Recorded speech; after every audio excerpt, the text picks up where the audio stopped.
Jay Severin from Boston, Massachusetts, and a good guy and a dad. And you and I have talked a couple of times, and we email each other back and forth. Which is a great honor. And you are, there you are in the land of Samuel Adams and John Hancock and all of these great thinkers. What do you think is coming, Jay? Glenn, in reading last night's polling numbers, and I'm looking at a lot of the internals, I'm looking at not just the fact that he's in a dead heat with her, but that independent voters, which now make up more people in this state, Massachusetts, than any other group, which is a phenomenon which is growing, of course.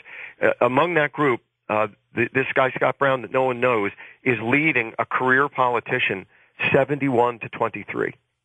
And it is most likely that the independents will show up on Tuesday, maybe even in numbers higher than the legatees of either of the parties.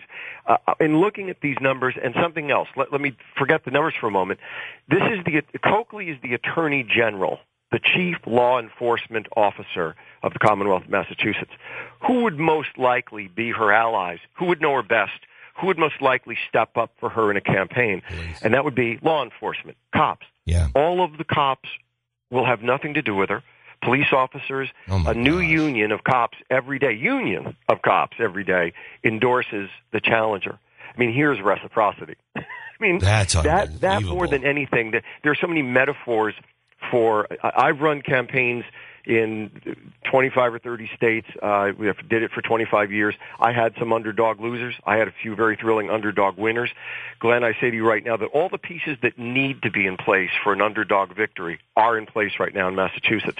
And the metaphors, they always need help from the front runner who does sloppy things.